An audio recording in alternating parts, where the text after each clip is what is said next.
बोले श्री राधे गोविंद सरकार की जय। श्री वृंदावन बिहारी लाल की जय। श्रीमद् भागवत महापुराण की जय। श्री सद्गुरुदेव भगवान की जय। गौ माता की जय। जय जय श्री राधे जय जय श्री राधे जय जय श्री राधे निताई गौर हरि बोल।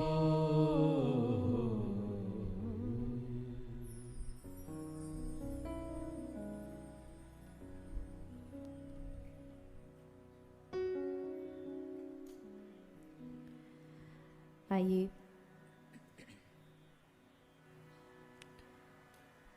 चित सार सिंधु सर्वस्व भगवान श्री राधे गोविंद के चरण कमलों का ध्यान करते हुए सभी श्रीमद् भागवत गंगा में प्रवेश करें। पधारे हुए सभी हरिभक्तों वैष्णव जनों के चरणों में व्यासपीठ की ओर से आप सभी को मेरा प्रणाम। आज हम सभी कथा के षष्ठ यानी छठवें दिन में प्रवेश कर रहे हैं।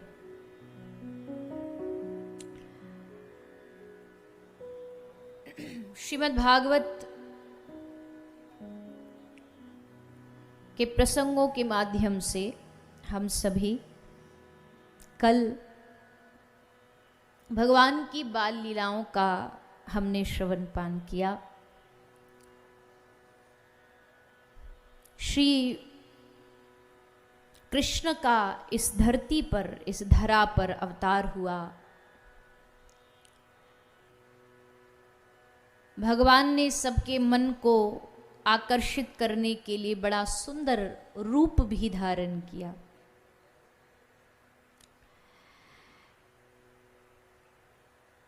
कई बार लोगों के मन में प्रश्न आता है या तर्क भी करते हैं कि भगवान का कोई आकार नहीं होता, भगवान निराकार है, उसका कोई रूप नहीं है, उसका कोई शेप नहीं है, नाम नहीं है।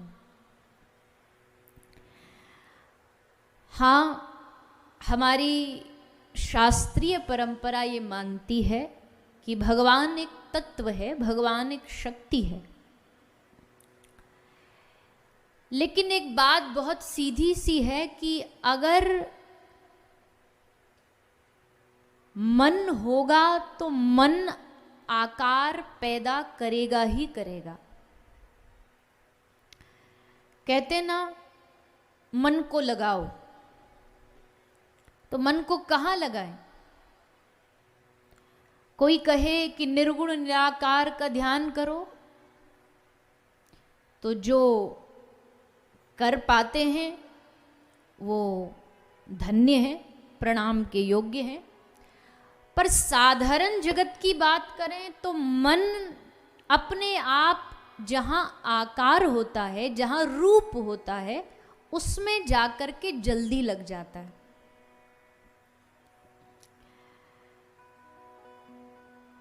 उदाहरण के लिए ये एलसीडी आपके सामने चल रही है, इसमें जो पिक्चर आ रही है, जो चित्र आ रहा है, इसको बंद कर दिया जाए और कहा जाए 3 घंटे बस इसको देखो, तो कोई भी व्यक्ति खाली स्क्रीन को 3 घंटा बैठ कर के नहीं देख सकता है।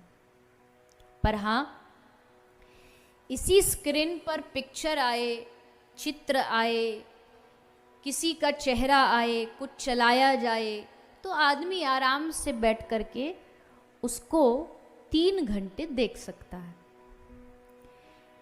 ठीक वैसे ही अगर कोई कहे कि भगवान का ध्यान करो, भगवान का चिंतन करो, और कोई उसका आकार नहीं, सिर्फ एक बिंदु को देखो, तो थोड़ा मन को टिकाना मुश्किल काम है, क्योंकि मन भागता है।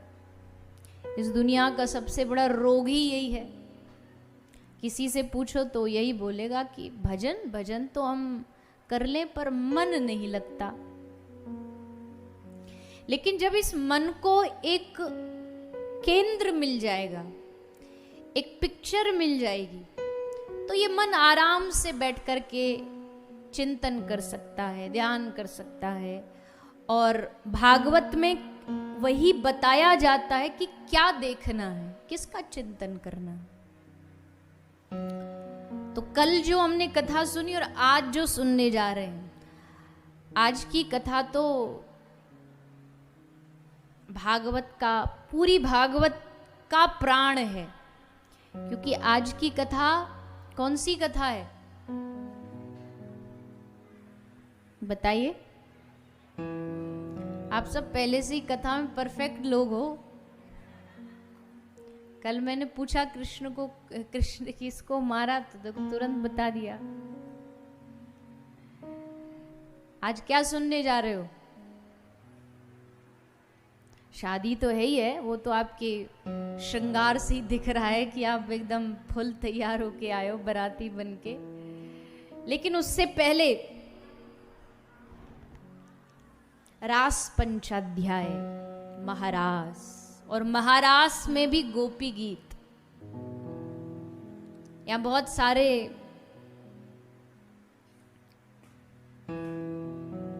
हमारा वाला ठप्पा लगा के बैठे हैं, ट्रेडमार्क।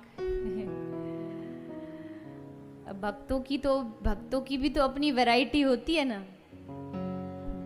जैसे एक फौजी कपड़ों से पहचान में आ जाता है कि ये आर्मी में है, पुलिस वाला पहचान में आ जाता है, वैसे भक्त भी अपने लक्षणों से पहचान में आ जाता है कि ये अपने वाला ही है। तो सब लोग यहाँ जो थोड़े बहुत कथा से जुड़े, और कथाएं होती रहती। आज एक भैया आए, उन्होंने सारे नाम गिनवा दिए। अभी जगत गुरु जी आए थे, और ये आए थे, वो आए थे, ये आने वाले, वो आने वाले। तो मैं, भैया ये तो बड़ी अच्छी बात है, आपने पूरे बम्बई को वृंदावन बना रखा है। हर रोज कथा, हर रोज कथा, और होनी भी चाहिए। देखो, जैसे शरीर के लिए रोज भोजन डोज होती है ना, खुराक होती है, वैसे आत्मा की खुराक सत्संग है, भगवान का नाम है। ये आत्मा भागती है, तड़पती है कि कहाँ मिल जाए, बस भगवान की बातें कान में जाए, हृदय में जाए, और मन थोड़ा शांत हो। तो आज रास पंचाध्याय है। आज कृष्ण की, आज गोपियों की, आज स्वामिनी श्री राधा रानी की प्रेम की कथा है। और महाराज, इस दुनिया में सब चीज को समझना आसान है, पर सबसे मुश्किल अगर कोई शब्द है जिसको समझना है, तो वो क्या है? ढाई आखर प्रेम का, पढ़े सो पंडित हो। ये है बड़ा छोटा सा शब्द, पर है बड़ा गंभीर शब्द। प्रेम। संसार में बहुत सारे लोग आपको दावा करते दिखाई देंगे कि हम आपसे प्रेम करते हैं, पर मैं कहती हूँ संसार में प्रेम नहीं होता, संसार में मोह होता है। और प्रेम और मोह में क्या फर्क है? बहुत सिंपल सा एक दृष्टांत से समझ में आ जाएगा। एक चीटा जो होता है, चीटा समझते हैं ना, चींटी का मेल वर्जन जो होता है, चीटा। तो एक चीटा जो होता है वो एक मिश्री के डले से चिपक जाता है उसको खाने के लिए, उसका रस लेने के लिए। और तुम उसको लाख हटाओ, उससे वो हटेगा नहीं। और ज्यादा कोशिश करोगे, झाड़ोगे, हटोगे, तो वो चीटा शरीर में आधा टूट जाता है, पर वो मिश्री को छोड़ता नहीं। मतलब मिट जाएगा, मर जाएगा, पर उससे चिपका रहना पसंद करेगा। खुद भी मरता है, और फिर वो मिश्री किसी के खाने योग्य भी नहीं बचती। क्यों? क्योंकि वहां वो अपना रस देखता है। लेकिन वहीं दूसरी ओर प्रेम का एक सबसे बड़ा उदाहरण जब दिया जाता है, तो पहला नाम जानते हो कौन आता है? पहला नाम आता भंवरा। भ्रमर।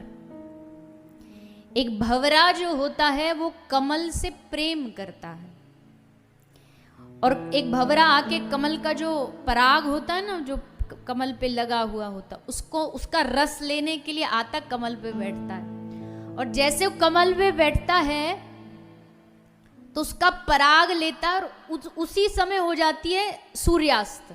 सूर्यास्त होते ही कमल क्या करता है, कमल बंद हो जाता है। और जैसे ही कमल बंद होता है वो भंवरा भी उसी कमल के अंदर बंद हो जाता है। अब भंवरा चाहे तो भंवरे में इतनी शक्ति होती है कि लकड़ी में छेद कर सकता है, लेकिन भंवरा उस कमल को नहीं छेदता। क्यों? क्योंकि उसको उस कमल से प्रेम है, इसलिए उस कमल को नहीं छेदेगा।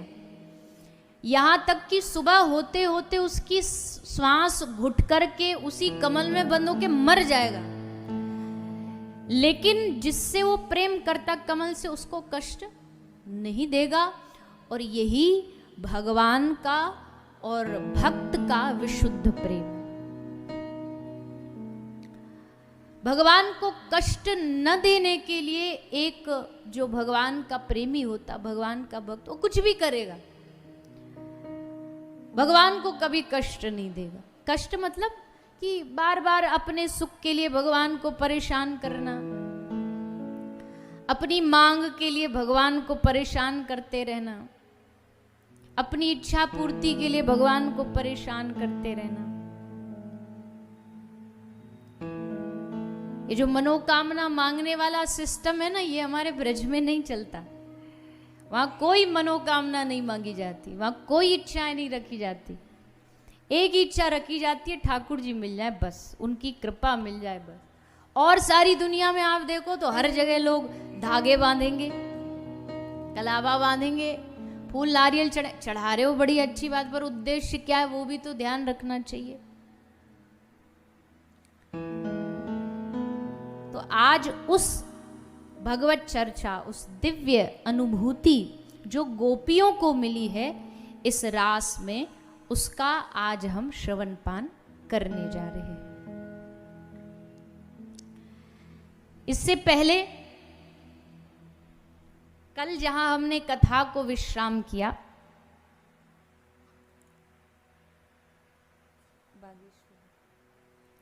श्री गिरिराज धरन, श्री गिरिराज महाराज, श्री गिरिराज धरन की कथा, ये बड़ी ही प्यारी कथा है। परिचित तो हैं आप लोग उससे, पर कल आपने उसका दर्शन किया। आप सब घरों से सुंदर सुंदर व्यंजन 56 भोग सजा करके लाए। अच्छा, ये ठाकुर जी को 56 भोग ही क्यों लगाए जाते हैं, इसका भाव जानते हैं? 56 भोग क्यों होते हैं?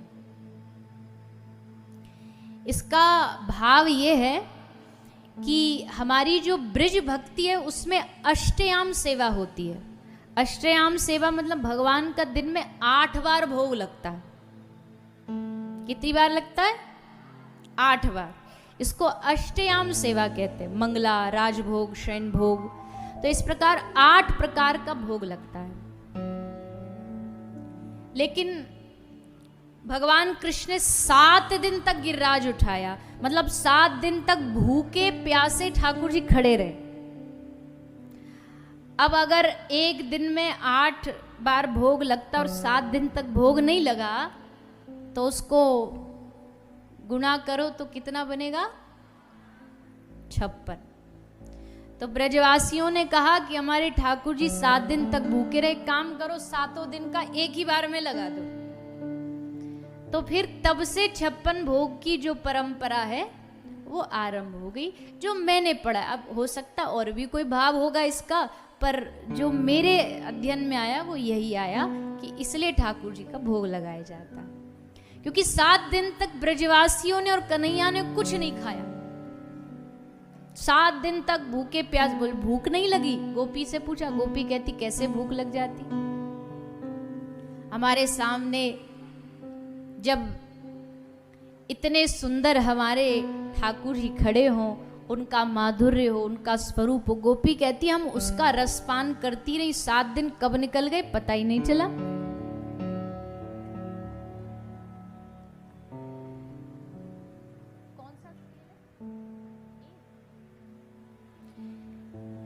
तो 7 दिन तक ब्रजवासी श्री कृष्ण का दर्शन करते रहे और इस 7 दिन में बड़ी सुंदर सुंदर घटनाएं घटी। क्या घटना घटी? जैसा कल हम चर्चा कर रहे थे ना कि गोपी दिन में तो ठाकुर जी का दर्शन करती थी और रात को सपने में ठाकुर जी का दर्शन करती थी, पर गोपी रोज चाहती थी कौन ऐसी घड़ी आएगी जब दिन में भी कृष्ण हमारे संग हो और पूरी रात्रि में भी कृष्ण हमारे सामने हो। आज भगवान ने उनकी ये इच्छा भी पूरी कर दी। 24 घंटे गोपी के सामने ठाकुर जी खड़े हुए उनका दर्शन देने के लिए 7 दिन तक। पहली बात, भगवान नहीं चाहते थे कि इंद्र की पूजा हो। स्वार्थी जीव की क्या सेवा करना। ब्रजवासी कहते हैं हम इनको पूजा करेंगे तो ये बारिश करेंगे और अगर पूजा नहीं करेंगे तो नाराज हो जाएंगे। भगवान ने कहा ये कोई भगवान के लक्षण है कि पूजा नहीं करो तो नाराज हो जाए।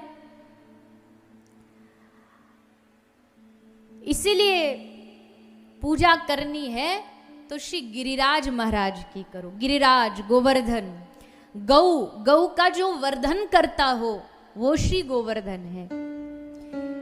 गोवर्धन की तलहटी में आज भी छोटी छोटी गैया हमेशा चारा चरती रहती हैं, खाती रहती है। ब्रज में कुछ ही चीज ऐसी हैं जो साक्षात हैं आज भी। एक यमुना महारानी, वो साक्षात है श्री कृष्ण के समय की, और एक गिरिराज जी, वो भी साक्षात है श्री गिरिराज महाराज, भगवान का ही स्वरूप है। तो श्री गिरिराज जी का भगवान ने सोचा कि किसी भी तरीके से इन ब्रजवासियों को थोड़ा बहुत भक्ति से तो जोड़ो, पूजा से तो जोड़ो। तो हमारी पूजा करने को बोल दिया अगर इनको कि हम भगवान हमारी पूजा करो, तो पूजा छोड़ो 100 गाली और सुना देंगे। तुम्हारी पूजा करेंगे हम, तुम काहे के भगवान। तो भगवान ने सोचे चलो हमारी नहीं है पर हमारे जो दूसरे साक्षात रूप है गिरिराज जी, उनकी पूजा भी कर लेंगे तो भी हमारी पूजा हो जाएगी। तो इसलिए भगवान ने सब ब्रजवासियों को गिरिराज जी की पूजा में लगा दिया। सब आए, 1 दिन बीता, 2 दिन बीते, श्री कृष्ण खड़े हैं एक उंगली लगा करके। अब देखो यहाँ सारा विज्ञान फेल हो गया। अब साइंस कहे कि भैया प्रमाण दो, प्रूफ दो कि एक 7 साल का बच्चा इतना बड़ा गिरिराज उंगली पे कैसे उठा सकता है, तो ये तो विज्ञान की समझ से बाहर है।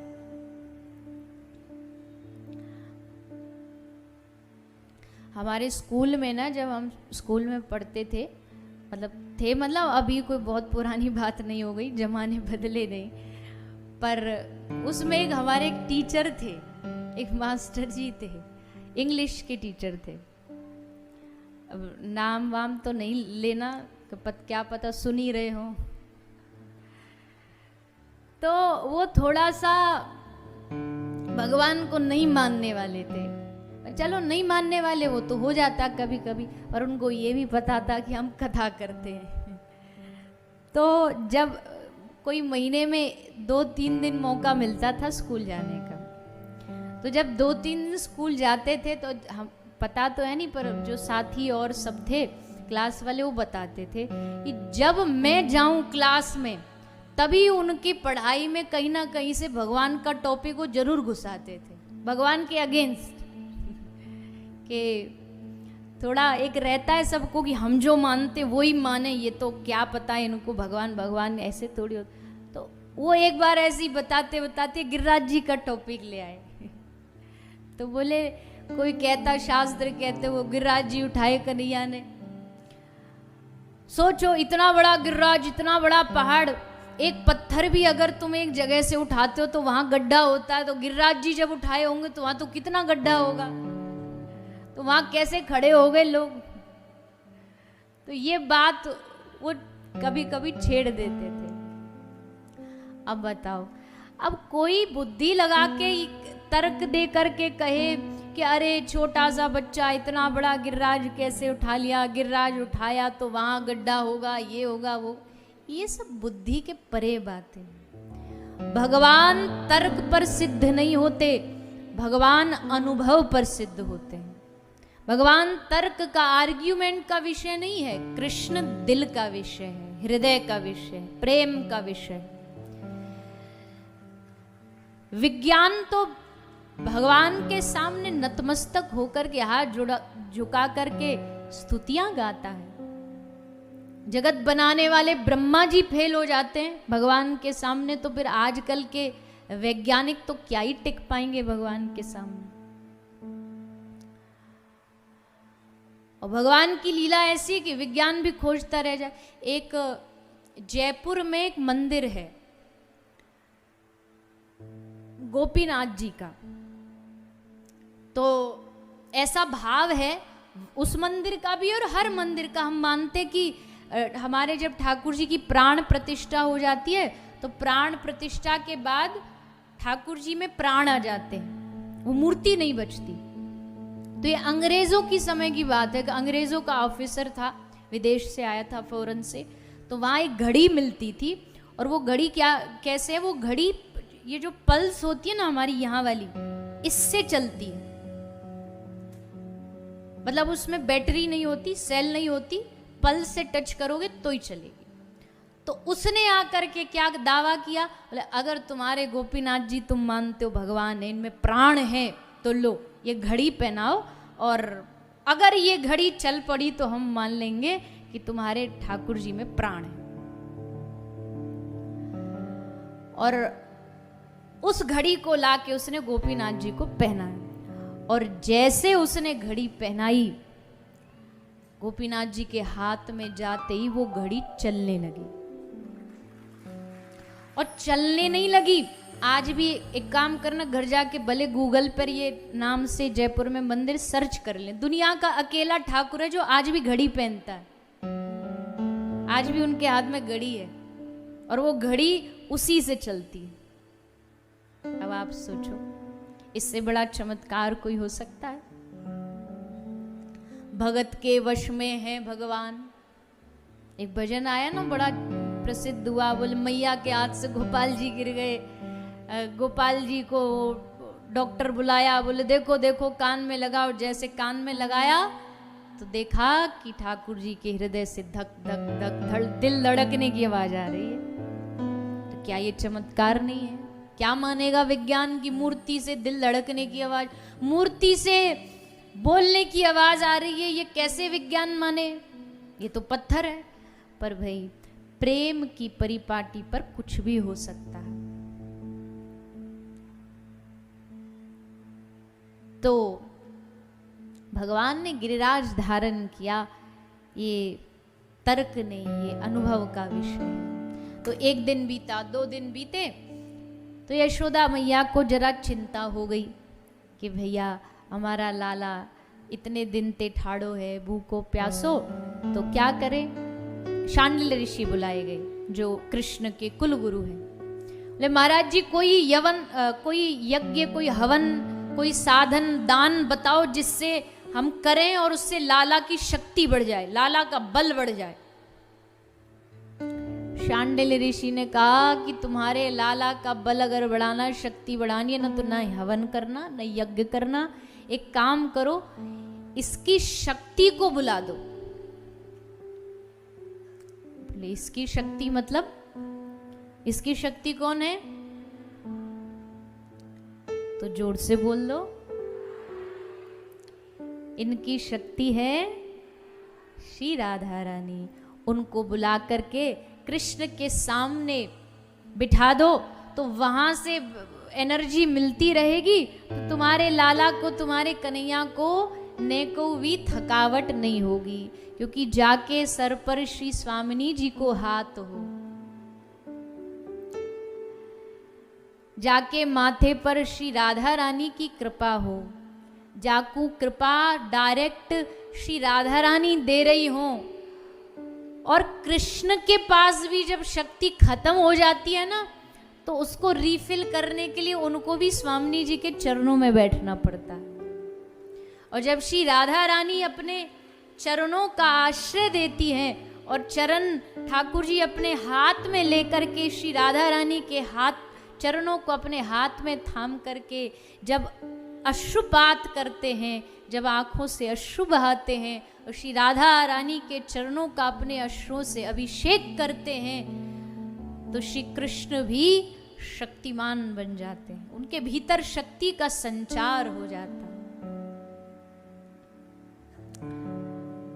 सारी दुनिया कृष्ण के लिए रोती है, पर हमारे श्री कृष्ण श्री राधा रानी की एक क्षण मात्र के लिए भी उनकी झलक पाने के लिए वृंदावन में इसलिए घूमते हैं कन्हैया। वृंदावन की कुंजों में बांसुरी फेंट में दबा करके सबरे वृंदावन में मटकते मटकते क्यों घूमते हैं? एक जगह सिंहासन पर क्यों नहीं बैठते? बोले पतो नहीं, भटकते भटकते घूमते घूमते कब कौन सी कुंज में हमारी स्वामी जी मिल जाए, का भरोसो। ठाकुर जी के एक कुंज नहीं है, बहुत कुंज है, कभी और अलग अलग कुंजों के नाम हैं। जब जहां जिस कुंज में आज मिलना होता, उसमें पहले से ठाकुर जी गोपियों को श्री जी को निश्चित कर देते कि आज हम फलाने कुंज में मिलेंगे। कुंज होता है, फिर निकुंज होता है, फिर निभृत निकुंज होता है। ये सब भगवान की कुंजों की श्रेणियां हैं और ये सब वृंदावन में है। आज भी है कुंज वृंदावन में, आज भी निकुंज है वृंदावन में। तो उस निकुंज में ठाकुर जी जो लीला करते, पर हाँ वो लीला ना सबको दिखती है और ना सबको दिख भी जाए तो ना पचती है।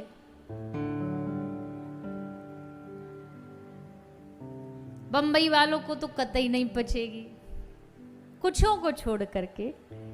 भगवत प्रेमी तो कहीं भी हो सकते हैं, पर आपको मैंने ऐसा सुना है, पता तो पढ़ा तो नहीं, पर सुना ऐसा है कि जब बड़े बड़े हमारे पुराने जो महापुरुष हैं, पूज्य पाठ श्री डोंगरे बाबा जी महाराज, पूज्य पाठ श्री राम सुखदास जी महाराज, ये जब कथा करते थे ना, तो ये जब ब्रज से बाहर कथा करते थे, मतलब मुंबई में इनकी कथा हुई तो पूरी कथा सुनाते थे, पर रास महारास रास पंचाध्याय वाली कथा नहीं सुनाते थे ब्रज से बाहर। क्यों? बोले ब्रज से बाहर भैया कहीं भी दुनिया में महाराज की कथा सुनाओगे ना, तो ये जो सुनने वाले हैं इसको उल्टा समझ लेंगे और उल्टा अपराध हो जाएगा, ये सबको थोड़ी पच जाएगी। इसलिए जब ब्रज में कथा होगी तब रास पंचाध्याय सुनने के लिए वृंदावन आ जाओ। पर अब तो थोड़ा थोड़ा, ज्यादा तो नहीं, पर थोड़ा थोड़ा सब जगह सुनाई जाती है। तो वो निकुंज में जब श्री ठाकुर जी स्वामी जी के साथ विराजमान होते हैं और वो जो लीला होती है ना राधा और कृष्ण के मिलन की, गोपियों के मिलन की, जहां देह से परे उठ जाते हैं, वहां देह नहीं बचता है, देह का कोई आकर्षण नहीं बचता है, कोई देह का सौंदर्य नहीं बचता है। वहां जो प्रकट होता है वो है वास्तविक प्रेम। वहां अपने शरीर का भी भान नहीं होता है। कहते हैं कि जब श्री राधा रानी प्रेम में उन्मत्त डूब जाती हैं तो उनको अपना नाम भी याद नहीं रहता कि मेरा नाम क्या है। उल्टा जब उद्धव आए थे श्री राधा रानी से मिलने और जब जाने लगे तो उद्धव जी ने राधा रानी से कहा कि आप कोई पत्र अगर भेजना चाहती हो कृष्ण को तो लिख के दे दो। तो पत्र लिखा राधा रानी ने। उद्धव ने सोचा मैं एक बार नजर डाल लूं। उद्धव जी ने पत्र खोला और पत्र खोलते पहली लाइन क्या लिखी थी? हे प्राण प्रिय श्री राधे तुम कहां चली गई? उद्धव ने बोला ये क्या पागलपन है, मतलब राधा ही पत्र लिख रही और अपने आप ही को लिख रही, मतलब राधा नाम मिट गया, अपना आपा मिटा दिया और सोच रही मैं कृष्ण हूं और मैं राधा के विरह में रो रहा हूं। ऐसा ये दिव्य श्री राधा रानी का और श्री श्याम सुंदर का प्रेम है, देह आकर्षण से परे है। इसलिए जब कभी कभी कोई अपने प्रेम की तुलना श्री राधा कृष्ण से करता है ना, तो मुझे अंदर बड़ा ही जलन होती है कि ये कितना बड़ा अपराध कमा रहे हैं। कहाँ प्रेम के पुंज और कहाँ हम स्वार्थ के वशीभूत लोग। हम तुमसे प्रेम करते हैं, कब तक प्रेम करते हैं? बोले जब तक हमारी बात मानोगे तब तक प्रेम है। हमारे लिए इतना नहीं कर सकते, क्यों? बोले हमने तुम्हारे लिए ये किया। तो अब जहां हम बचा वहां तो प्रेम रहा नहीं, वो तो स्वार्थ बच गया। तो राधा कृष्ण का प्रेम और जगत का प्रेम एक जैसा कैसे हो सकता है? चीटी मात्र भी विशुद्ध प्रेम नहीं हो सकता हमारे भीतर जो राधा। जहां प्रेम में शरीर गल तक जाता हो, उस प्रेम की क्या तुलना करेंगे हम लोग? तो ये बात, ये तत्व समझने के लिए कृष्ण चित्ते स्थिता राधा, राधा चित्ते स्थितो हरि, जीवने निधिने नित्यम, राधा कृष्णौ गतिर्मम। कृष्ण प्राणमयी राधा, राधा प्राणमयो हरि, जीवने निधिने नित्यम, राधा कृष्णौ गतिर्मम। कृष्णस्य द्रविणं राधा, राधाया द्रविणं हरि, जीवने निधिने नित्यम, राधा कृष्णौ गतिर्मम। एक दूसरे को पहचान नहीं पाते। आपने कभी चित्र में ऐसा देखा हो तो ऐसे कुछ कुछ चित्र हैं, जब श्री राधा रानी अपना दर्पण में मुंह देख रही ना, मुख देख रही, तो उनको अपना आपा नहीं दिख रहा, उनको चित्र में श्याम वर्ण के श्री कृष्ण दिखाई दे रहे। और जब कभी कभी ब्रज में बहुत लीला होती है, श्रृंगार लीला, वेणु गूथन लीला, तो जब ठाकुर जी श्री जी का वेणु बनाते हैं ना, केशों का वेणु गूथन करते हैं, तो हाथ में स्वामी जी के दर्पण लगा होता है, तो अपना मुख नहीं देखती, वो ऐसे थोड़ा सा टेढ़ा करके उसमें श्याम सुंदर का मुख देख रही होती है। और श्याम सुंदर को देख रही होती, श्याम सुंदर भी उसी दर्पण में श्री जी को देख रहे होते हैं। और जैसे श्री जी को देख रहे होते हैं तो इनके पसीने छूटने लगते हैं। हाथ से जो केश को संवारने के श्रृंगार के जो आभूषण वो सब गिर जाते हैं, हाथ से कंघी गिर जाती, दर्पण गिर जाता है। और फिर सखियां मजाक उड़ाती हैं, सखियां विनोद करती हैं, हास्य करती है, लो जी लो, ये आए श्रृंगार करने वाले। ये गाय चरैया क्या जाने श्रृंगार क्या होता है, ये गांव का ग्वारिया। खूब हास्य विनोद होता है आपस की सब सखियों। यही तो ब्रज का रस है। इसलिए तो ब्रज वालों को कोई ध्यान करने के लिए कहीं और जाना नहीं पड़ता, क्योंकि उनके पास खुद के पास ही इतना खजाना है। श्री राधा कृष्ण की रोज कोई ना कोई दिव्य लीलाएं होती है। उन्हीं लीलाओं का चिंतन करते करते करते करते उनको सब मिल जाता है। तो वृंदावन की यही रसमयी उपासना है। वृंदावन की उपासना सूखी सूखी नहीं है, वृंदावन की उपासना रसमयी, रस से भरी हुई। हमारे प्राण प्रियतम की युगल सरकार की उपासना है। और कैसे युगल सरकार?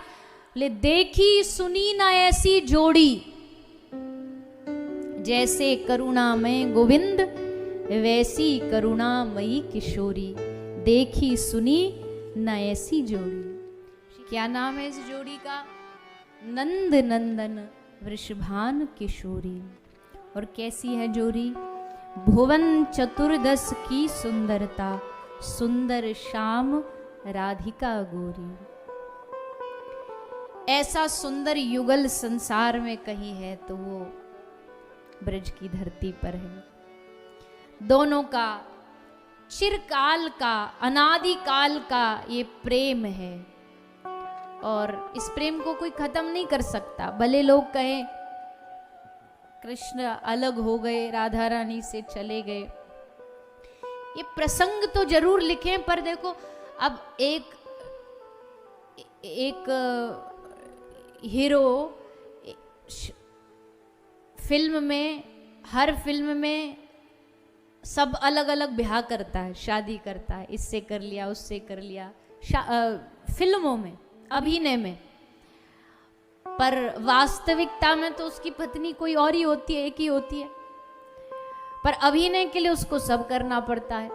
तो ये जो ठाकुर जी की पूरी लीला है ना, ये अभिनय है, नाटक है, लीला है। नाटक शब्द थोड़ा इसलिए जचता नहीं कि भाई ठाकुर जी की है तो नाटक नहीं हो सकता, लीला है पर है उसके जैसी।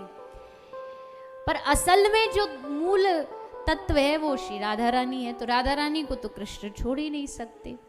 इसलिए ये जोड़ी चिरकाल की जोड़ी है, आज भी ये जोड़ी वृंदावन धाम में विराजमान है, और जिन पर कृपा करते उनको ये दोनों जोड़ी मिलके दर्शन भी देती है। सूरदास जी को दिया, अब देखो आने को तो भगवान सूरदास को दर्शन देने ऐसे भी आ सकते थे कि आए, आकर के कहा कि सूर लो हम आ गए और दर्शन दे दें और फिर कहें वरदान मांग लो, पर इसमें मजा नहीं आता। तो भगवान ने बड़ा खेल रचा। एक कथा आपने एक दिन सुनी थी ना कि सूरदास जी ने ठाकुर जी का हाथ पकड़ा था, ठाकुर जी हाथ झटक के भग गए। तो जब हाथ झटक के भग गए तो सूरदास जी के पकड़ने के कारण ठाकुर जी के हाथ में निशान आ गया। तो ठाकुर जी जब राधा रानी के पास गए तो राधा रानी बोली, हे लालजू आपका ये हाथ, ये कैसे निशान? ठाकुर जी बोले, पूछो मत, हमारे भक्त भी बड़े विचित्र विचित्र हैं। हाथ पकड़ के खींच करके हमको रोक रहा था तो गड़ गया, सो निशान बन गया। तो स्वामी जी बोली, अच्छा ऐसा कौन सा वक्त है, जरा हमें भी मिलवाओ उससे। अब ठाकुर जी भी तो बड़े चतुर है ना, स्वामी जी से कहते कि चलो सूरदास को दर्शन देने, तो ये तो एक प्रकार की आज्ञा हो गई राधा रानी को। ऐसी आज्ञा ठाकुर जी दे नहीं सकते राधा रानी। तो उन्होंने ये पूरी भूमिका बनाई कि स्वामी जी खुद बोलेंगी कि मुझे ले चलो उसके पास। तो आ गए सूरदास के पास। सूरदास के पास आकर के ठाकुर जी ने कहा, देखो ये जो बैठा है ना ये अंधा, ये गिरिराज जी की तलेटी में वृक्षों के नीचे, हे श्री जी इसको अंधा मत समझना, बहुत चतुर है ये, और झपट्टा मारने में तो और भी ज्यादा चतुर है, दूरी रहना इससे। स्वामी जी बोली, अगर ये चतुर है तो हम भी चतुर हैं, हम इसके पास भी जाएंगे और देख लें भला ये पकड़ पाए तो इस अंधे को पता ही क्या चलेगा कि मैं सामने खड़ी हूं। ठाकुर जी मनी मन सोच रहे, पता तो हम लगवा देंगे। तो बड़े ही श्री राधा रानी सूरदास जी की तरफ, और सूर बेचारा अंधा रो रहा है, कब आओगे दर्शन देने, कब दर्शन दोगे? बैठे बैठे सूरदास जी रो रहे। ठाकुर जी ने कहा कि अरे बाबरे, हम जैसे तैसे पूरा भूमिका बना के इनको खींच के लेके आए और तू अब भी आंखें बंद करके ध्यान में मगन है। तो भगवान ने इशारा किया सूरदास को, जोर से बोल रहे हैं राधा रानी को, अरे स्वामी जी हमने बता दिया ना आपको, ये बहुत चतुर है, बड़ा चालाक है, इसके पास मत जाओ, पकड़ लेगा। तो सूरदास जी को हिंट मिल गया कि ठाकुर जी हमको इशारा दे रहे हैं। एकदम चौकन्ने हो गए सूरदास जी, पर अब पता कैसे चले कि कहाँ खड़ी हैं? तो फिर ठाकुर जी ने इशारा दिया, अरे स्वामी जी इस चतुर व्यक्ति के पास मत जाओ, आप तो एकदम इसके सामने ही जाके खड़ी हो गई, जरा सा ये हाथ बढ़ाएगा तो आपके चरण इसके हाथ में आ जाएंगे। सूर बाबा समझ गए कि अब तो फाइनल वाला इशारा दे दिया है, सोई पकड़ा श्री जी के चरणों को, और जैसे श्री जी के चरणों को पकड़ा तो सतर्क हुई श्री राधा रानी और एकदम पीछे भागी। श्री जी तो पीछे भाग गई, पर श्री जी की नूपुर पायल सूरदास जी के हाथ में आ गई। सूर बाबा बड़े खुश हो गए, हमको अंधा समझते हो इसलिए तड़पा रहे हो, चलो कम से कम नूपुर पायली आ गई, भागते हुए भूत की लंगोटी काफी है। अब ये नहीं मिलेगी तो दूसरी जोड़ी खराब हो जाएगी, तो इसको लेने के लिए तो इनको आना पड़ेगा। और सचमुच श्री राधा रानी आई, बालिका का रूप बना के सूरदास को बोली, बाबा तो को एक पायल मिली का, मेरी पायल खो गई है, मेरी नूपुर खो गई है। सूरदास जी बोले, देखो लाली, आजकल दुनिया में बड़ी ठगी चल रही है। हमको कहा पतो कि हमारे पास जो पायल है वो तुम्हारी है, तो एक ही बात प्रमाणित कर सकती है, दूसरे पांव की पायल दिखाओ, नूपुर दिखाओ और ये वाली ले जाओ। स्वामिनी जी बोली, हाँ लो।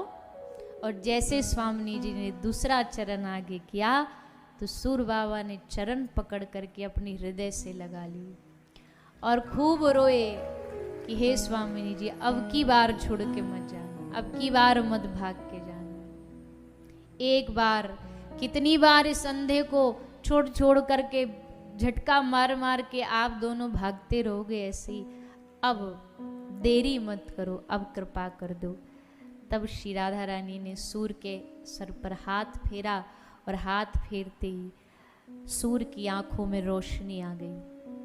आंख खोली तो देखा सामने दोनों प्रिया प्रीतम खड़े हुए हैं। देख करके सूरदास जी के जन्मों जन्मों की प्यास आज पूरी हो गई, तृप्त हो गई। हरि दर्शन की प्यासी अखियां, हरि दर्शन की प्यासी। सूरदास जी ने पद गाया फिर। तो कहने का भाव है कि ये जोड़ी जो है ये बड़ी सुंदर जोड़ी है। ये ब्रज का ये खजाना, ब्रज का रतन, ब्रज में भजन गाते हैं, ब्रज में रतन राधिका गोरी, ब्रज की रतन है श्री राधा रानी। तो ऐसी जोड़ी को हम सब आज प्रणाम करते हुए अब चलते रास की ओर, महारास की ओर। महारास भगवान श्री श्याम सुंदर ने गोपियों का आवाहन किया, गोपियों को इशारे से महारास में बुलाया। और प्रेम में इशारा ही काफी होता है, बोलने की, शब्दों की आवश्यकता नहीं होती। सच्चा प्रेमी इशारा समझ जाता है क्या कहना चाहता है प्रियतम। श्री कृष्ण ने अपनी बांसुरी का नाद करके, अपनी वेणु को बजा करके गोपियों को अपने पास बुलाया है। गोपियां श्री कृष्ण से मिलन की खातिर, जो उनके जन्मों जन्मों की आशा थी कि कभी एक दिन श्री कृष्ण हमें बुलाएंगे उस दिव्य रस का आस्वादन करने के लिए, आज वो दिन आ गया। एक एक करके सुखदेव जी कहते हैं, गोपियां भागी, सारी गोपियां। और इन गोपियों के समूह में, इन गोपियों के झुंड में कोई गोपी 9 साल की भी है और कोई गोपी 90 साल की भी है। इस महारास में जो गोपी है ना, उनकी आयु नहीं पता हमें क्या है। हाँ, वो जब महारास की परिधि में आई तब उनका जो, चाहे वो 9 वर्ष की चाहे 90 वर्ष की, पर महारास में आके उन सब की जो आयु थी वो 12 से 15 वर्ष के बीच में जो युवा अवस्था है, उतनी अवस्था सबकी हो गई। तो यानी यहां रास में जो शरीर मिला इन गोपियों को, भावनात्मक शरीर धारण करके आई। भौतिक शरीर नहीं था उनका, भावनात्मक शरीर था। जैसे श्री कृष्ण के सामने आई तो कृष्ण ने सबका स्वागत किया। स्वागतम वो महाभाग प्रियम किम करवानेव ब्रजस्यानामयं कश्चिद ब्रूता गमन कारणम।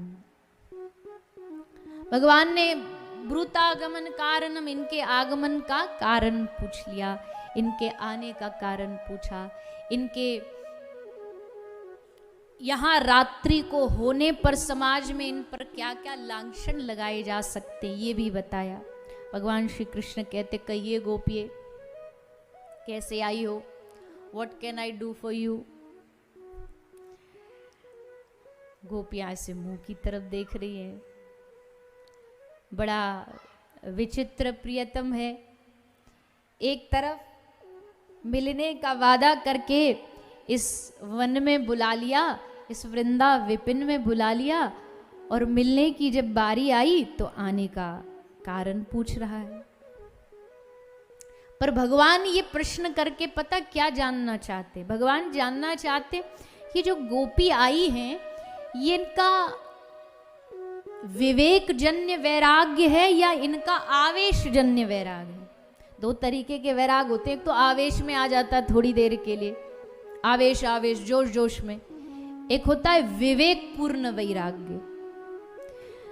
तो भगवान देखते हैं कि इनका जो वैराग्य जागा है कि हम घर बार छोड़ के कृष्ण के पास आ जाएं, ये भक्ति पूर्वक वैराग्य होना चाहिए। तो कितनी सच्चाई है इसमें, चलो देख लो। तो भगवान फिर गोपियों को वापस लौटने का आज्ञा देते हैं, पर गोपी कहाँ पीछे हटने वाली है। गोपी ने कहा कि प्राण मांगोगे तो प्राण दे देंगी, पर हे श्याम सुंदर अब यहां से वापस नहीं जाएंगी। कुछ भी हो जाए अब यहां से वापसी का हमारे पास रास्ता बचा ही नहीं। अब आर या पार है, या तो अपना लो या तो स्वीकार कर लो, या हम तुम्हारा स्मरण करते करते, तुमको याद करते करते हम प्राणों का त्याग कर देंगे, प्राणों का बलिदान कर देंगे।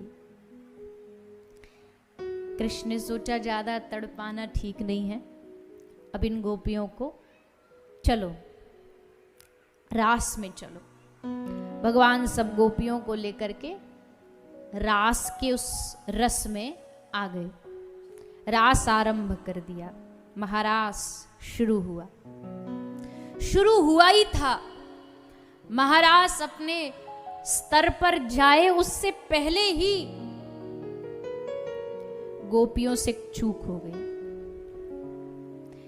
रास्ता कितना भी लंबा हो, ड्राइवर कितना भी कुशल हो, पर अगर एक पल के लिए भी उसकी आंख लग गई तो फिर दुर्घटना होना निश्चित है। सावधानी हटी, दुर्घटना घटी, और वही दुर्घटना वहां घटी। क्या घटी? बोले एक पल के लिए, एक क्षण के लिए, स्मृति मात्र में गोपियों के मन में एक जरा सा भाव आया। आवेश में थी, पर वहां बीच में जैसे आदमी ढंग से ड्राइविंग कर रहा और अचानक से पलक झपक जाए, वैसे एक क्षण के लिए गोपी को अभिमान का आवेश आ गया, मान का। मान कैसा मान? बोले इस बात का मान कि भगवान को पाना कोई आसान काम है। भगवान को बड़े बड़े योगी नहीं पा सकते, और पाना छोड़ो, हम गोपियां तो यहां कृष्ण को अपने इशारों पे नचा रही हैं। हम जैसा कह रहे हैं श्री कृष्ण वैसा व्यवहार कर रहे हैं, तो इससे बड़ी बात क्या हो सकती है।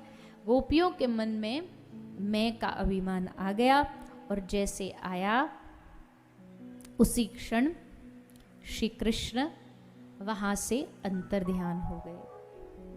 श्री कृष्ण वहां से चले गए भी नहीं कह सकते, पर वहीं कहीं गोपियों के समूह में गोपी बन के छुप गए कि अब ढूंढो, कहाँ ढूंढोगी, अब पता करो कहाँ मिलेगा कृष्ण।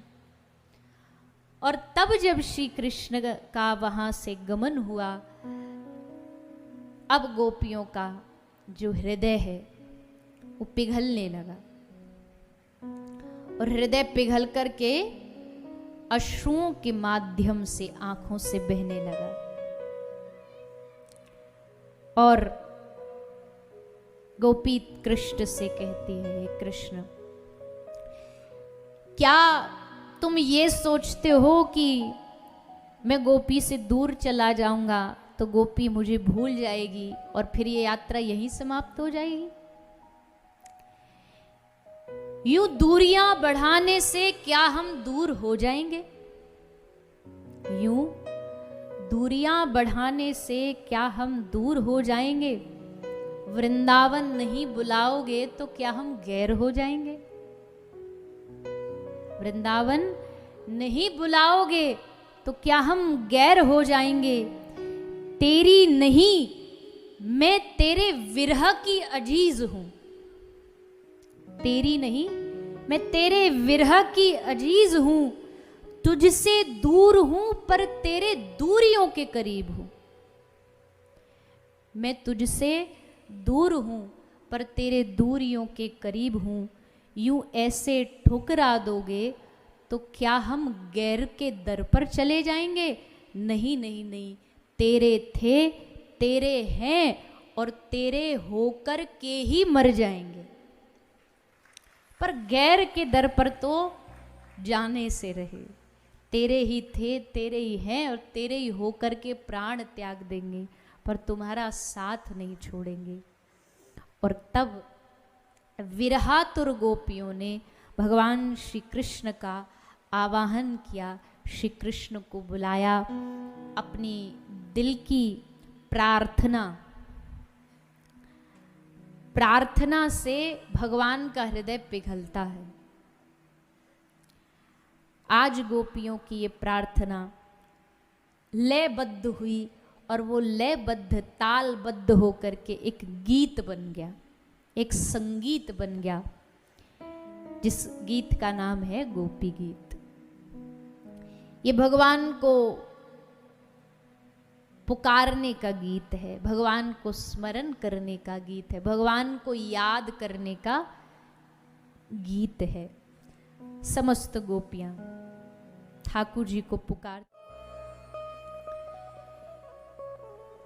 इति गोप्यः प्रगायन्त्य प्रलपन्तस्य चित्रधा रुरुदुः सुस्वरं राजन् कृष्ण दर्शन लालसा। गोपी कहती है, चरण करारविंदे न पदारविंदम मुखारविंदे विनवेशयंतम। जिन चरणों, अपने ही चरणों से ठाकुर जी को इतना प्यार है कि अपने चरणों के अंगुष्ठ को ठाकुर जी जब बालक थे तो अपने चरणों के अंगूठे को चूसते रहते। गोपी उस समय के ठाकुर जी के चरणों का फणिफनार्पितम। गोपी कहती, आपने कालिया के फण पर चढ़ के आपने उसको नाथ दिया, तो क्या हमारे हृदय में जो शोक, हमारे हृदय में भी दो सर्प हैं, एक है दर्प और एक कंदर्प। दर्प मतलब अभिमान और कंदर्प मतलब काम। दो सर्प हैं। तो जिस तरह आपने कालिया का दमन किया, हे प्रभु आप हमारे हृदय पर जब अपना चरण रखोगे तो इन दो सर्पों का भी उद्धार हो जाएगा। इसलिए अपने चरण को हमारे हृदय पर स्थापित करो। और पता है, इस पूरी गोपी गीत में एक जगह भी गोपी ने कहीं कृष्ण का नाम नहीं लिया। बातें सब बताई है, तुमने ऐसा किया, तुमने वैसा किया, पर कहीं भी प्रियतम का नाम लेने में जरा सम्मान होना चाहिए, संकोच होना चाहिए। ऐसी थोड़ी नाम लेते फिरते रहेंगे। तो बिना नाम के गोपी ने श्री कृष्ण को इस गीत में पुकारा। रुदुहु, गोपी के अंदर का जो ज्ञान है वो भी गान बन के आज प्रकट हुआ। गोपी रोती भी है तो भी स्वर में। रुदु सुस्वरम राजन, हे राजन गोपी रुदन भी कर रही है तो सुस्वरम। और इस भाव को गा करके श्री कृष्ण को गोपियों ने पुकारा। तब कृष्ण ने जब गोपी की विरह वेदना को बढ़ता देखा, भगवान ने सोचा अब इस वेदना को शांत करना पड़ेगा। अब इस अग्नि में, विरहाग्नि में जल डालना पड़ेगा, इसको शांत करना ही पड़ेगा, नहीं तो ये गोपियां ये वृंदावन गोपियों की शवों से, लाशों से भर जाएगा। ये गोपियां प्राण त्यागे उससे पहले तासाम आविर्भुच्चौरी स्मयमान मुखाम्भुज पीतांबर धरशगवी साक्षान मन्मथ मन्मथ। भगवान गोपियों के बीच में हंसते भये, मुस्कुराते भये बीच गोपियों के समूह में प्रकट हो गए, पीतांबर लहराते हुए। और जैसे कृष्ण का पीतांबर दिखा भर गोपियां आनंद से झूम उठी, प्रियतम आ गए, प्रियतम आ गए, श्री श्याम सुंदर आ गए। गोपियों के हृदय में फिर से प्राणों का संचार हो गया। कृष्ण का स्वरूप देखते ही गोपी का अभिमान धुल के बह गया। गोपी ने कहा, अब नाथ कुछ भी हो जाए, अब कोई भूल नहीं करेंगे, अब कोई गलती, कोई अभिमान, कोई मान, कोई गर्व अब नहीं, अब तो आपको बस पाना है। और तब भगवान ने गोपियों को यमुना के घाट पर ले जा करके यमुना जी में स्नान कराया और फिर यमुना के पुलिन पर आरंभ हुआ क्या? दिव्य रास, दिव्य महारास। रसों का इकट्ठा हो जाना ही रास है। रसो वही सह, रसों का जब एक समूह इकट्ठा हो जाता है तो उसको रास कहते हैं। तो आज ये रसों का समूह रास बन के वृंदावन में प्रादुर्भाव इसका हुआ है, प्रकट हुआ है। तो सूरज नाचे, चंदा नाचे, तारागण नाचे, संत नाचे, ऋषि मुनि नाचे, देव नाचे, गंधर्व नाचे, सबने इस महारास में नाच के, गा करके इस रस का आनंद लिया, अनुभूति की। आप सबने भी इस रस का आनंद लिया। अब बैठ जाओ सब एकदम शांति से। मैया फिट नहीं हो रही क्या? एडजस्ट हो जाओ आगे पीछे। एक बार खड़े हो जाते फिर बैठने की जगह नहीं मिलती। तो प्रभु आज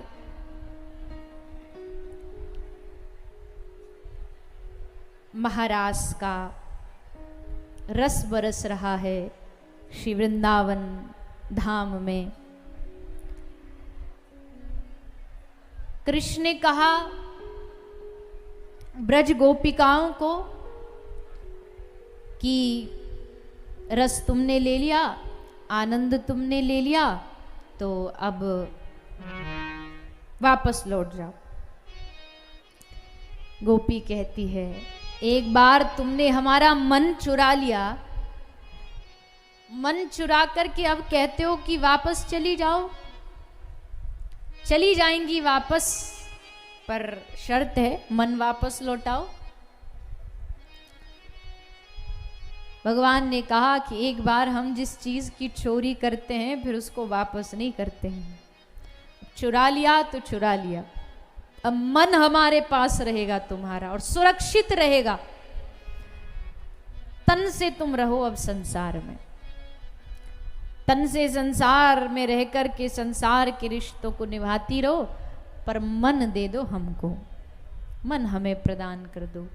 मन कृष्ण चरणों में लगा करके गोपी वापस लौट आई।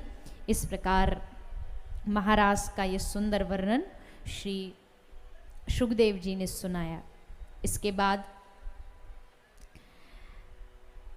अब कृष्ण जा रहे हैं कहाँ? मथुरा नगरी। अब श्री कृष्ण आयु बड़ी हो गई है और आगे की लीलाएं भी करनी है, तो भगवान ने आज मन बनाया कि अब मथुरा की ओर प्रस्थान करना चाहिए। भगवान का मन बना तो ही कंस का मन बना कि उसने सोचा कि अब की बार कृष्ण को यहाँ बुलाया जाए और अक्रूर को भेजा लाने के लिए। श्री कृष्ण अक्रूर जी के द्वारा ले जाए जा रहे हैं मथुरा। प्रसंग बहुत कारुण्य में है, क्योंकि श्री कृष्ण ब्रजधाम को छोड़ करके जब जाते हैं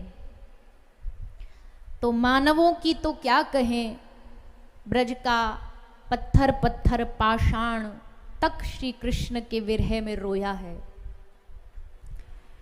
श्री कृष्ण की विदाई हुई, न चाहते हुए भी कृष्ण एक रूप में ब्रज छोड़ करके मथुरा की ओर प्रस्थान करते हैं। मथुरा गमन हुआ और मथुरा जा करके ठाकुर जी ने फिर थोड़ा मथुरा का भ्रमण किया, भ्रमण पर निकले। इस भ्रमण में भगवान ने कंस का एक हाथी था उसका उद्धार किया। एक धनुष था जो परशुराम जी से कंस को मिला था, और ये वरदान था कि जो इस धनुष को तोड़ेगा कंस वही तेरा काल होगा, ये पक्का है। तो ये धनुष के लिए एक यज्ञशाला बनाई गई थी और वहां दरवाजे पर द्वारपाल खड़े कर रखे तो कोई घुसने ना पाए। तो जैसे कृष्ण घुसने लगे तो द्वारपालों ने कहा रुक जाओ, तुम भीतर नहीं जा सकते। अब कृष्ण कहाँ मानने वाले हैं। हाँ, अगर यहाँ राम जी होते और राम जी से कहा जाता रुक जाओ तो बेचारे रुक जाते, वापस वहां से लौट जाते। पर कृष्ण तो महाराज ऐसे हैं, एक वैसे तो सिनेमा की पंक्ति है पर वो फिट एकदम श्री कृष्ण पर होती है कि जहां ये खड़े होते हैं लाइन वहीं से शुरू होती है। ये जहां खड़ा हो जाए, ये जहां पहुंच जाए, ले हमको रोकेगा तू, ब्रजवासिन को रोकेगो तो मैं इतनी हिम्मत, एक हमारो मुक्का पड़ेगो, दूर पड़ेगो, जाके हट यहाँ ते पकड़ के फेंक के मारो द्वारपाल। सोई भीतर घुस गए और जाके उठायो धनुष को, दबायो, सोई वहीं धनुष के दो टुकड़ा हो गए। फिर भगवान अपने ग्वाल बालन को लेकर के, मनसुख को लेकर के मथुरा जा रहे हैं। अब ठाकुर जी के जो ग्वाल बाल है ना, सबरे गरीब गरीब घर के हैं। मनसुखा बड़े गरीब घर थे, मधुमंगल, स्तोक कृष्ण, तो सबके कपड़ा भी ऐसे ही थोड़े हल्के पतरे से। अब सब ऐसे घूर घूर के देखें इन ग्वाल वालन को। मनसुख बोलो लाला, इन मथुरा वारेन ने कहीं बच्चा ना देखेगा, हमको ऐसे घूर घूर के देख रहे हैं, हमको नजर लगा देंगे। एक तो हमारे मैया वापन की हम पैदाइशी इतनी सुंदर है, ऊपर ते ये विचित्र ढंग के कपड़ा और पहराए। हमको कहा पतो ही कि इतनो स्वागत होगा, हमने तो सोची चुपचाप एक कमरा में बंद रहेंगे, अपनी घर की फटी धोती फटी कुर्ता सोई पहराए। ने पतो होती तो हमने जो वाह चंदू के ब्याह में नए नए कुर्ता सिलवायो, वाह पहर के आते रेशमी कुर्ता को। ठाकुर जी बोले कोई बात ना, जल्दबाजी में जो पहराए, पर अब कुछ जुगाड़ कर लेते हैं। क्या जुगाड़ करेंगे। एक धोबी कपड़े धोता था वहां पर घाट पर। भगवान ने उसने जाके निवेदन किया कि भैया इतने कपड़ा हैं, दो चार हमारे ग्वाल वालन को दे दो। तो धोबी ने दो चार उल्टे शब्द सुना दिए, क्योंकि कंस का धोबी था। ग्वाल वालों को एकदम वो तो महाराज दिल पे लग गई। बोले अरे कन्हैया, हमारी दुनिया भर में इतनी इज्जत है, हमारो लाला जहाँ जावे सब जय हो कर रहे हैं, और ये धोबी की हिम्मत देखो, तो को आंख दिखा रहे हो। कन्हैया आज याकू मजा चखा, याकू आज अपने पूतना वाले हाथ दिखाई दे, याकू भी पतो पड़े कौन ते पालो पड़ो है।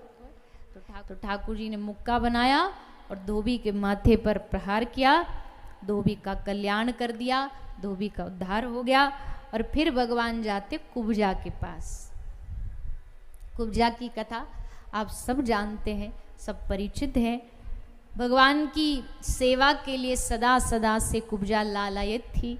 एक ही भाव था, किस दिन प्रभु आएंगे और अपनी इस चंदन की सेवा से मैं उनको सेवित करूंगी, उनका अर्चना करूंगी, आराधना करूंगी। आज भगवान ने उसके इस भाव को पूरा किया। कुब्जा ने अपनी चंदन सेवा भगवान को अर्पित की। फिर भगवान जाते हैं युद्ध भूमि में। चाणूर चुनौती देता है कृष्ण और बलराम को, हिम्मत है तो आ जाओ अखाड़े में लड़ने। भगवान बोले कि देखो हम लड़वे तो आए ना है, पर अगर चैलेंज दोगे तो पीछे हटने वाले भी ना है। लो अभी दिखाते हैं तुमको कन्हैया की शक्ति। और कूद पड़े ठाकुर जी युद्ध भूमि में। और युद्ध भूमि में कूद करके चाणूर को एक मुक्का मारा, चाणूर का चकनाचूर हो गया। तोशल को मारा, तोशल का उद्धार हो गया। चिल्लाया कंस, पकड़ो पकड़ो पकड़ो, इन दोनों भाइयों को पकड़ के जेल में बंद कर दो, कारागार में बंद कर दो। ठाकुर जी हंस के बलराम जी से बोले, दाऊ दादा, लगता मामा जी का मानसिक संतुलन बिगड़ गया है। मौत सामने देख करके बावरे हो गए। आज तक इन्होंने हमारे माता पिता वसुदेव देवकी को जेल में डाला, नाना उग्रसेन को जेल में, अब हमको डालेगा, ले।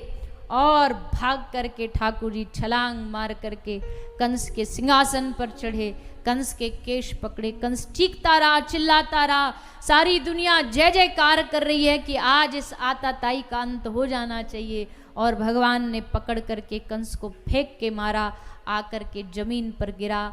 और वहीं अच्युतम केशवम, वहीं कंस का उद्धार हो गया।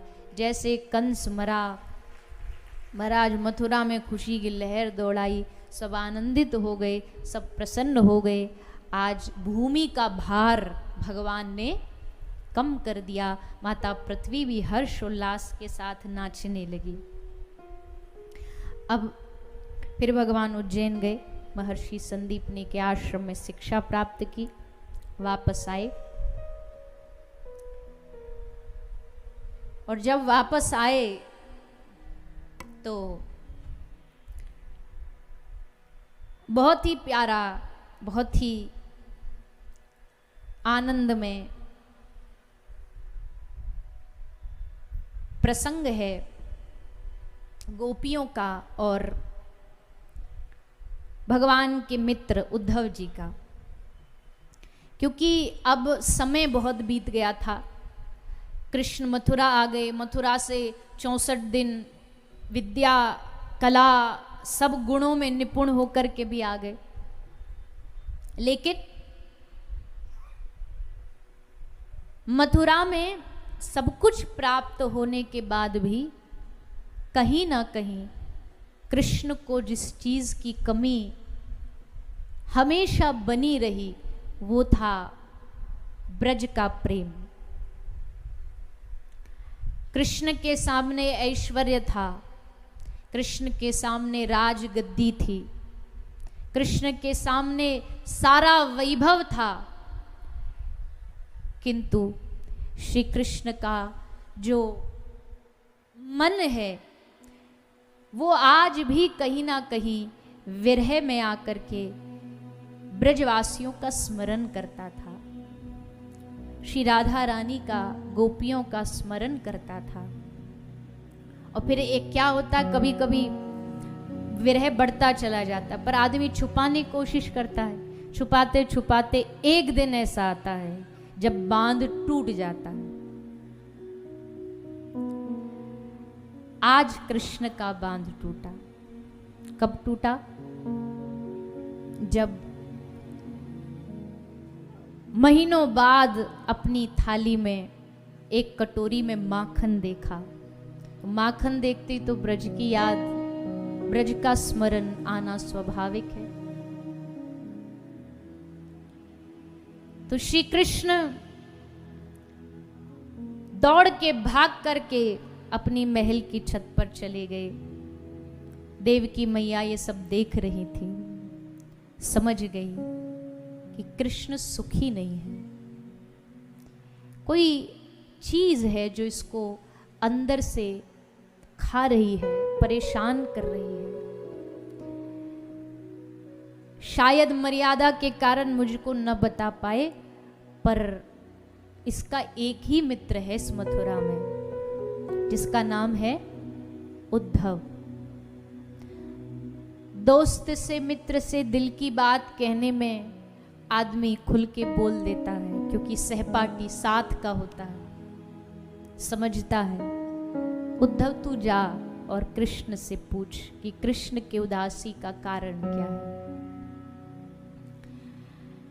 श्री उद्धव जी महाराज कृष्ण के पास जाते हैं और कृष्ण से जाकर के देखते हैं कृष्ण की आंखों में आंसू।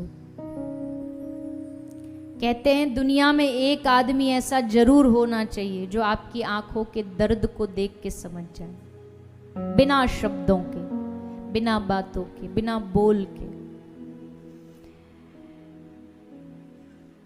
उद्धव जी कहते हैं कि तुम दुनिया के सामने कृष्ण हंसते रहते हो, पर मैं जानता हूं तुम्हारे हृदय में कोई बात छुपी है, दबी है, जो तुम किसी से कह नहीं पाते। क्या बात है वो जो तुमको परेशान करती है? कृष्ण ने कहा, उद्धव, वो बात नहीं है बल्कि वो याद है, और वो ऐसी याद है कि मैं इस मथुरा में किसी को बताऊं तो कोई समझेगा भी नहीं, क्योंकि यहां किसी के हृदय में वो उस याद को, उस प्रेम को समझने की शक्ति नहीं है।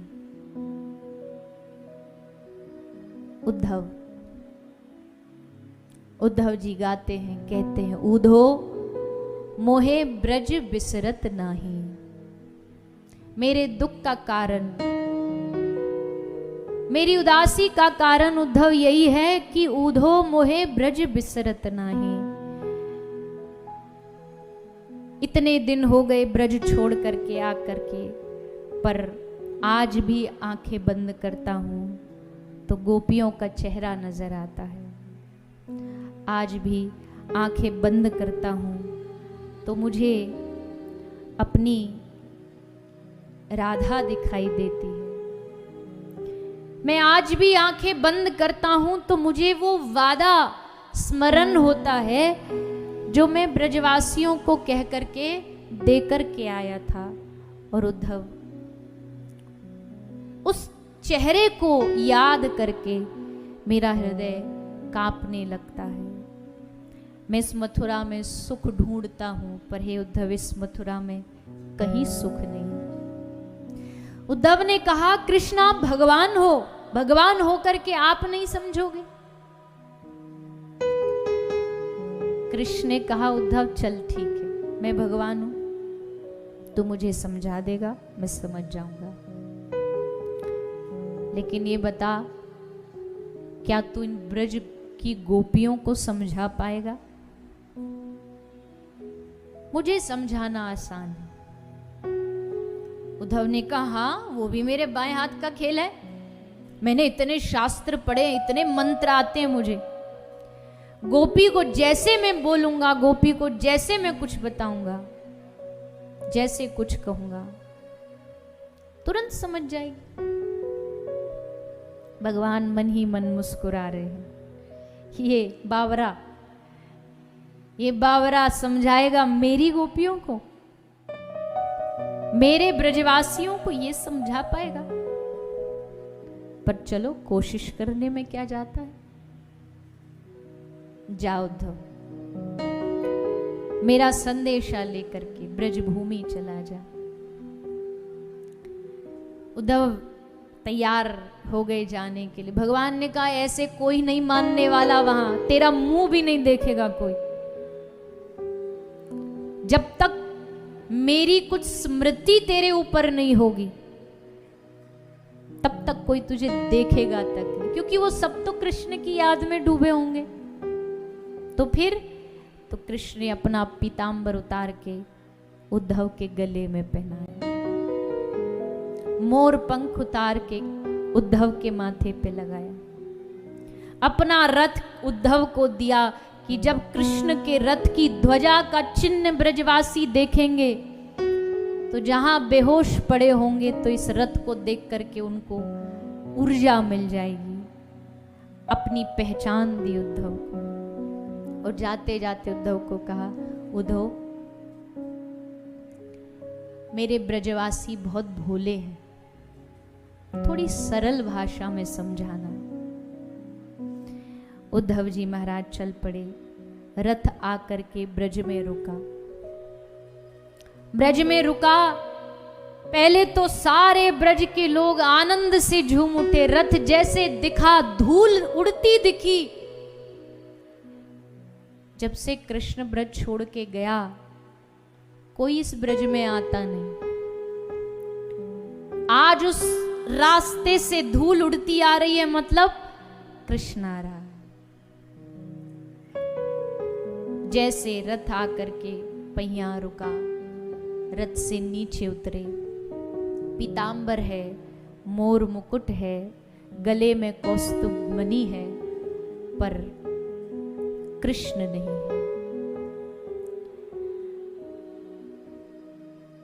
और किसी ने कहा दर्द में और इजाफा कर देता है तेरे होते हुए किसी गैरों का दिलासा देना, कि तू है और फिर भी यहां समझाने के लिए एक दूत भेज दिया कि जा करके उनको समझा दो।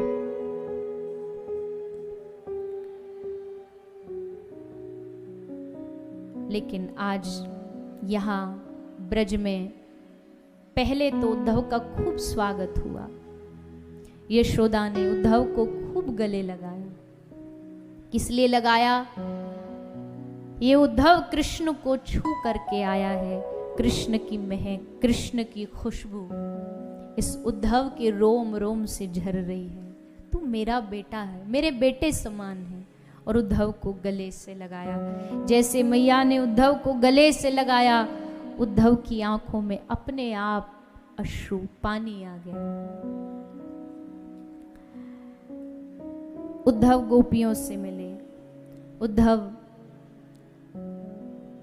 गोपियों से मिलकर के गोपियों का प्रस्ताव, कृष्ण का संदेशा गोपियों को देते हैं। गोपियों के पास उद्धव एक पत्र लाए और पत्र लेकर के उद्धव ने गोपियों को दिया और कहा, लो ये कृष्ण का भेजा गया पत्र है।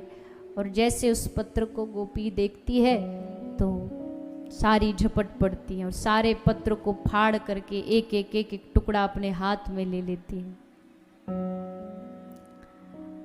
उद्धव ने कहा कि एक बार इस पत्र को पढ़ तो लेती, तब फाड़ती।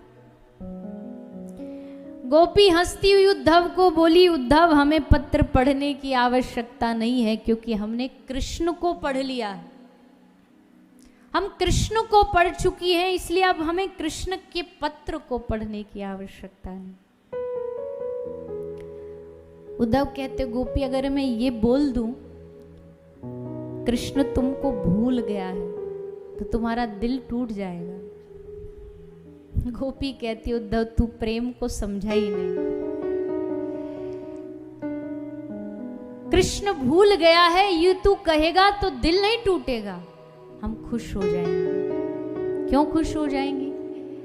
अगर तू ये कहेगा कि कृष्ण तेरे लिए आज भी तुम्हारे विरह में रोता याद करता है, तब हम दुखी हो।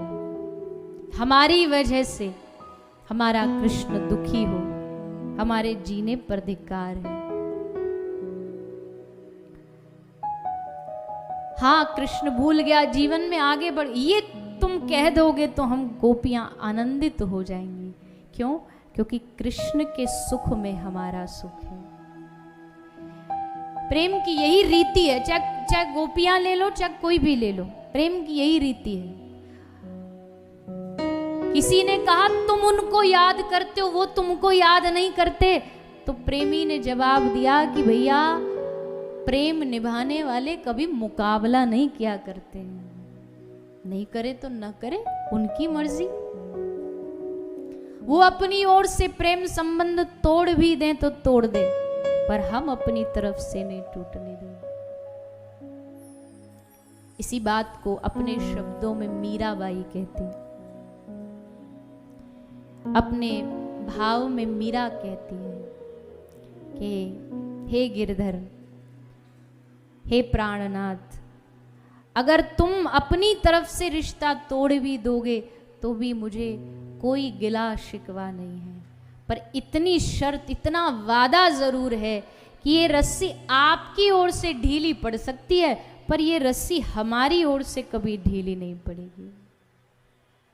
तुम इस संबंध को, तुम इस प्रेम को भले कितना भी कोशिश करो, लेकिन ये टूटने वाला नहीं है, ये खत्म होने वाला नहीं है।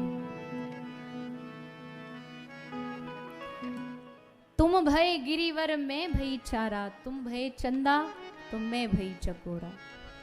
मीरा कहती है पर रिश्ता टूटेगा नहीं, तुम जो बन जाओ मैं संग संग जाऊंगी। तुम गिरवर बन जाओ मैं चारा बन जाऊंगी, तुम सोना बन जाओ मैं सुहागा बन जाऊंगी, तुम मोती बन जाओ मैं उसका धागा बन जाऊंगी, पर रहेंगे तो तुम्हारे। सब प्रेमी एक जैसे, सबका एक ही मत, गोपियों का, मीरा का। तो गोपी कहती है तू उद्धव हमें सिखाने आया कृष्ण को भूल जाओ, क्या इतना हंसी खेल समझाए तूने कृष्ण को भूलना। गोपी कहती है अपने आप को भूल सकते हैं पर कृष्ण को नहीं। उद्धव जी महाराज आए तो थे एक संदेशा भर देने के लिए, पर जब यहाँ गोपियों के प्रेम का ये रस देखा, उद्धव सोचे अब इस भूमि को छोड़ के कभी नहीं जाना, अब इस भूमि को हम नहीं छोड़ेंगे। और उद्धव जी फिर कलयुग में सूरदास जी बने। सूरदास जी कौन है? सूरदास जी उद्धव का अवतार है, वही सूर बने। और सूर बन के भी ब्रज की महिमा गाई, और उसके बाद आज भी गिरिराज जी की तलहटी में कुसुम सरोवर पर उद्धव जी वृक्ष लता बन करके विराजमान है। तो ऐसा ये सुंदर उद्धव गोपी संवाद है। खैर थोड़ा समय, परिस्थिति, माहौल को देखते हुए इस प्रसंग में ज़्यादा हम ना प्रवेश करते हुए आगे भगवान के जो द्वारिका के चरित्र है उनका श्रवण पान करेंगे, उनकी ओर बढ़ेंगे।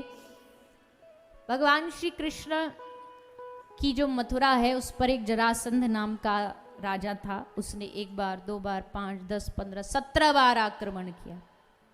भगवान बार बार उसको हरा के भगाते रहे। अंत में भगवान ने फिर जगह बदली, स्थान परिवर्तन किया। भगवान मथुरा वालों को लेके आ गए द्वारिका। द्वारिका में भगवान के बड़े भ्राता बलराम जी का ब्याह हुआ रेवत महाराज की बेटी रेवती मैया के साथ। और श्री कृष्ण का भी अब बड़े हो गए तो अब गृहस्थ धर्म में प्रवेश करेंगे। तो श्री कृष्ण अब गृहस्थ धर्म में प्रवेश करते हैं और पहला विवाह करते हैं माता रुक्मणी जी के साथ। तो माता रुक्मणी जी के साथ ठाकुर जी का विवाह होता है। आज हम उसका आनंद लेंगे। बड़े धूमधाम से प्रभु का विवाह उत्सव मनाया जाएगा। आप सबसे निवेदन, एकदम शांति अनुशासन बनाए रखें, बैठे रहें, कोई भी खड़ा नहीं होगा, कोई भी जाएगा नहीं। अंत में बड़े ही संक्षेप में और जो अंतिम में जो स्वागत है अतिथियों का उसको श्रवण करेंगे और फिर विवाह में प्रवेश करेंगे। आइए हम सभी भगवान के विवाह में प्रवेश कर रहे हैं। माता रुक्मणी जी और भगवान श्री कृष्ण दोनों का आज मिलन हुआ है। भगवान ने बड़ी जुगाड़ लगा के, विद्या लगा के, बुद्धि लगा करके माता रुक्मणी जी को हरण करने के लिए अपना बल लगाया। रथ पर आरूढ़ होकर के भगवान कुंडनपुर पधारे। माता रुक्मणी जी को द्वारिका ले जाते हैं और द्वारिका में भगवान श्री कृष्ण और माता रुक्मणी जी का विवाह होता है।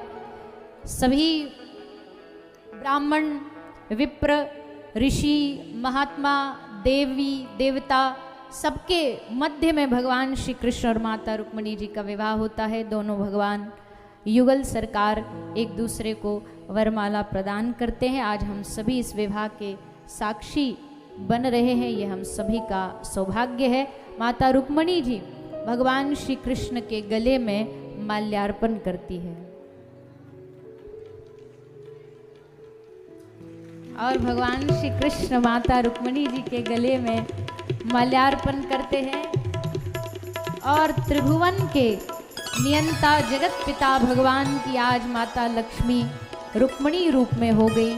ऐसे भगवान कृष्ण माता रुक्मणी जी के हम सभी विवाह का आनंद लेते हुए सभी गाएंगे, नाचेंगे और विवाह का आनंद मनाएंगे। ओ मेरी लगी शाम संग प्रीत, ये दुनिया क्या जाने। सभी अपने अपने स्थान पर खड़े हो जाइए, भाव से गाते हुए नाचते हुए आनंद लेते हुए। ये दुनिया क्या जाने कोई क्या जाने,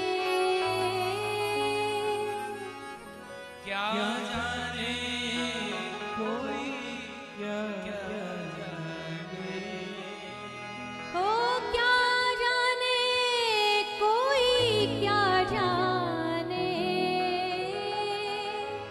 क्या जाने कोई क्या जाने।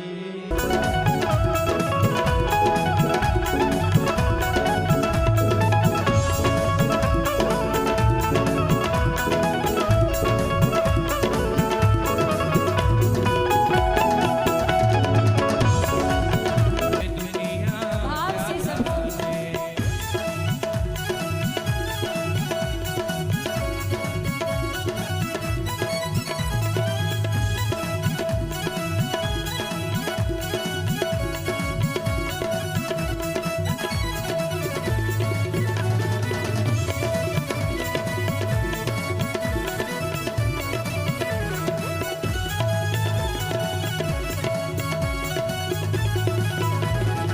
दिल का था, ओ दिल का था, ओ दिल का था ये समझी, ये दुनिया क्या जाने। दिल का था ये समझी ये दुनिया क्या जाने। मेरी लगी शाम संग प्री, ये दुनिया। रुक्मणी वल्लभ भगवान की जय द्वारिकाधीश की हम सब ओम अमित जी तिवारी। ज्वालामालिन्ये नमः रत्ने सर्ये नमः सर्वोपचारार्धगन्धक्षतपुष्पाणिं समर्पयामि। ओम चंद्रमा मनसो जात चक्षुः सूर्यो अजायता श्रोत्राद् वायुश्चम्राणशमुखा जग्निराजायता।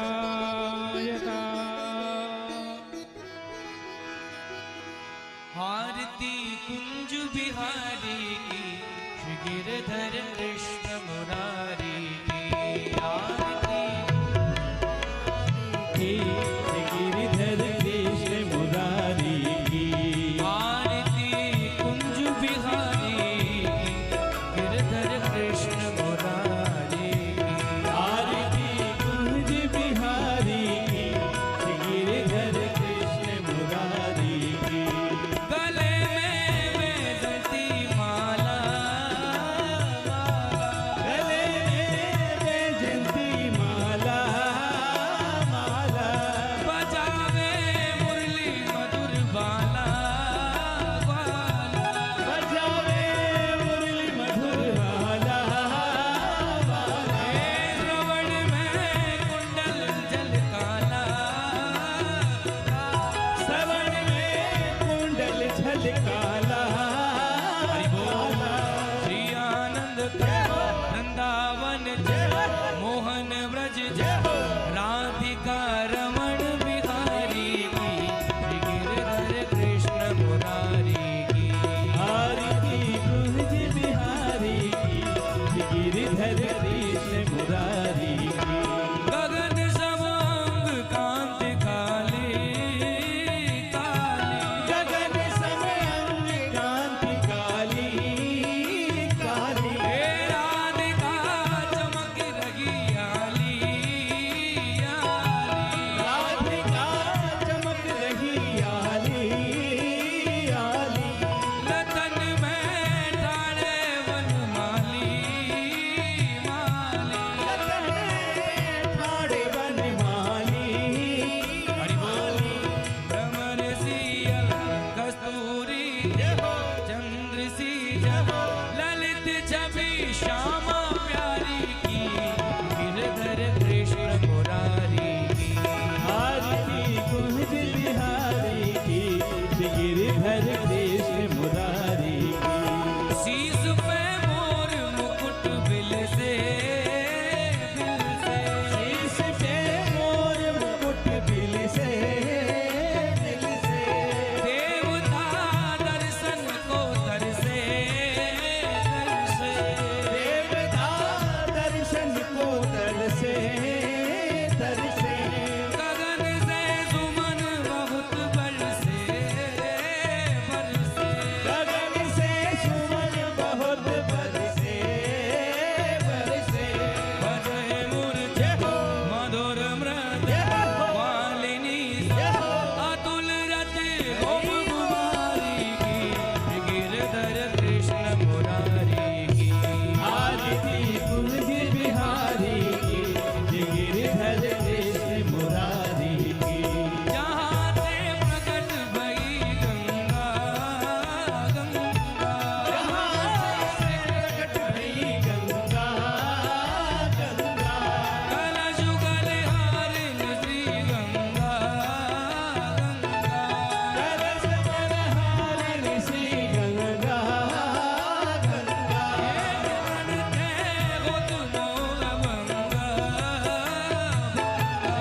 पुष्पादिबन्धनम् आरोग्यार्थे आत्मादिबन्धनम् मन्त्रपुष्पाञ्जलिः ओम द्योः शान्तिरन्तरिक्षं शान्तिः पृथिवी शान्तिरापः शान्तिरोपदयः शान्तिः वनस्पतयः शान्तिर्विश्वे देवाः शान्ति ब्रह्म शान्तिः सर्वगं शान्तिः शान्तिरेव शान्तिः सामा शान्तिरेधिः हरिः ओम जदनेन जदनमय जन्ददेवास्तानि धर्माणि प्रथमान्याशन्नः तेहनाकं महिमानः शचन्द्रपूर्वे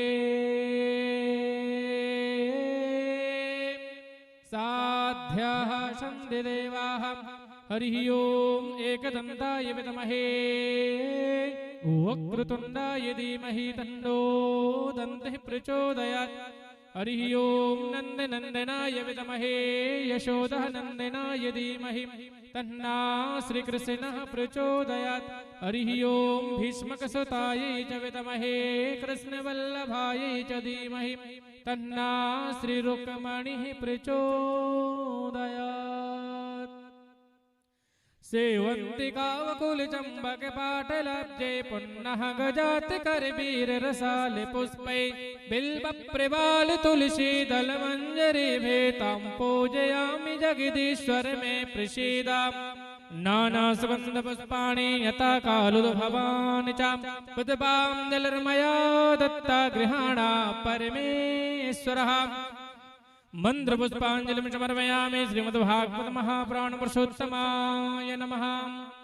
बोलिए भागवत महापुराण की, वृंदावन बिहारी लाल की, व्यास जी महाराज की, सुखदेव जी महाराज की, राधा रानी सरकार की, सदगुरुदेव भगवान की, श्री राधे गोविंद सरकार की, श्री राधे श्याम सुंदर भगवान की, गौ माता की, गौ शिवा धाम की, श्री रुक्मणी रमण भगवान की जय जय श्री राधे, जय जय श्री राधे, जय जय श्री राधे श्याम निताई गौर हरि बोल।